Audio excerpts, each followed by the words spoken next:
My name is Theo Dixon, and I'm doing my presentation on ADHD.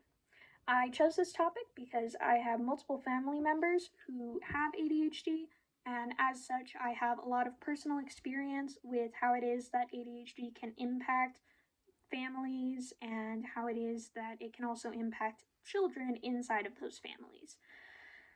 Now, what exactly is ADHD? ADHD is the acronym for Attention Deficit Hyperactive Disorder, which is a developmental disorder commonly diagnosed inside of children but can be diagnosed at just about any age.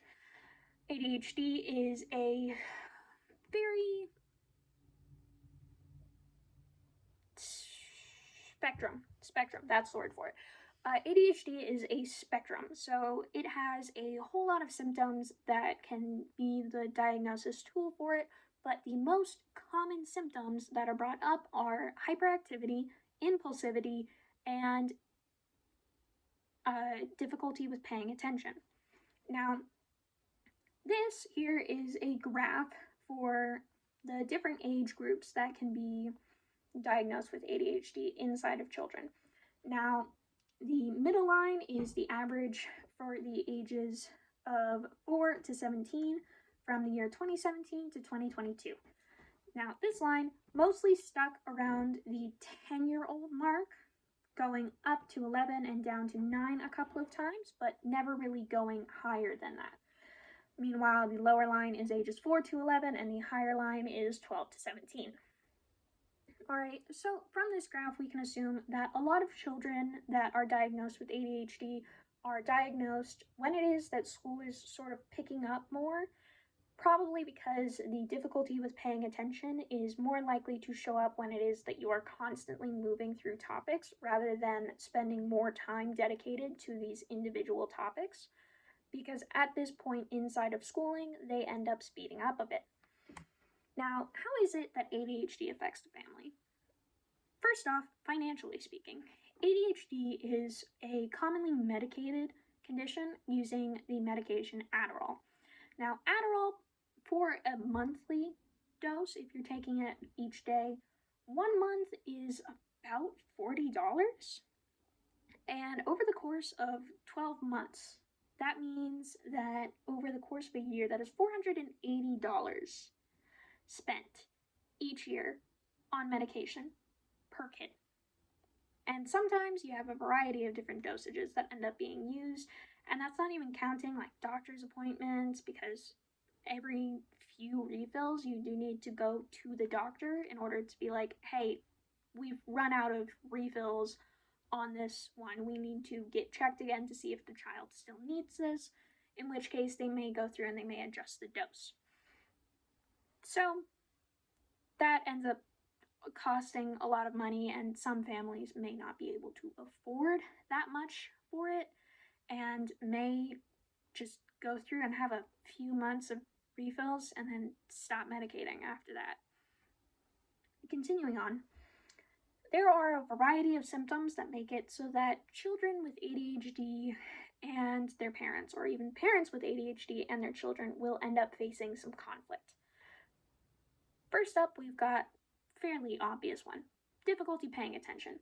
Difficulty paying attention, as mentioned inside of the previous slide, can result inside of difficulty inside of school, because as it is that you are learning more information, and as it is that it is more necessary for you to pay attention inside of school, a child who has ADHD may end up having difficulty with staying on top of things inside of school because they aren't paying that much attention inside of the class itself. Now, this doesn't always happen, of course, but it does happen often enough, and is part of the reason why it is that children are more likely to end up being medicated than adults.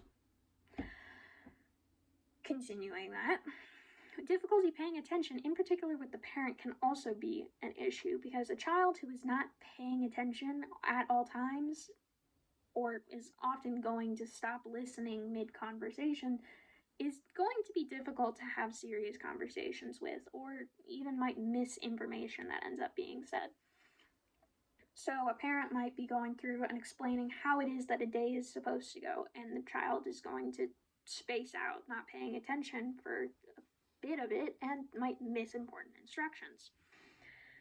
Continuing on with this trend of parent to child communication, more minor symptoms such as executive dysfunction can also end up causing this issue.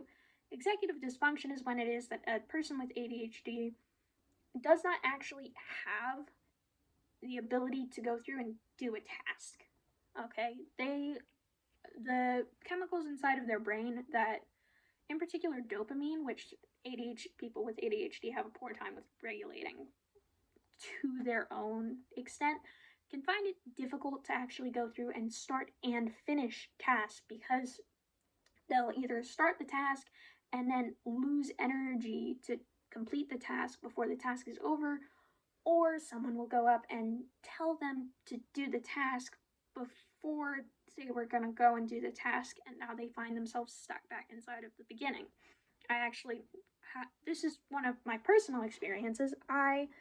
One of the members of my family suffers from executive dysfunction quite often, and because of that, oftentimes the other members of the family, including myself, tend to get on them about doing specific chores, because the chores that they aren't doing due to their executive dysfunction are causing issues with the rest of us. And it makes it so that we go through and we're like, hey, can you please do this thing? And they can't find the energy to go through and do the task because of their ADHD.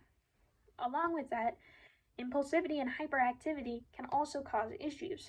A separate relative has a lot of impulse control issues, in particular when it comes to spending money. They spent a whole lot of money on something that did not end up holding a lot of value to them over the years, that resulted inside of them regretting their choices immensely because they didn't have enough control over their ability to not spend the money on that. And this same relative has a lot of sensory issues caused by their ADHD that makes it so that they are incredibly picky when it comes to their foods, which causes conflict with a separate relative who grew up with a different culture than we were raised with, and as such takes personal offense to the fact that the relative does not enjoy eating a lot of foods and is as such not being respectful when it comes to eating the meals that they have prepared, because they're just going through and picking out the things that they like and only eating small portions of that instead of grabbing the correct amounts of everything else. Now, some resources for families in need include CHAD, which provides information, support, and helps in advocating for people with ADHD and their families. And there's also the CDC, which has a web page that includes a whole bunch of free materials on handling ADHD, on parenting a child with ADHD, on parenting when you have ADHD, just a whole lot of free resources on the CDC's website. And along with that, one of the leading books on how to raise a child who has ADHD is Taking Charge of ADHD, The Complete Authoritative Guide for Parents, 4th edition by Russell A. Berkeley. That was a very long chapter title. Not a chapter title. It was a very long title for a book. Anyways, now, my sources. I ended up retrieving information about CHAD from the CHAD website. I went to the National Institute of Mental Health, which is on the National Library of Medicine website, in order to gain information about attention deficit hyperactivity disorder, which is also where it is that I ended up finding that chart that I ended up using earlier. And there's also free materials on ADHD from the CDC webpage that I ended up finding. And of course, my personal experience growing up inside of a household that has a lot of people with ADHD in it. Thank you for your time.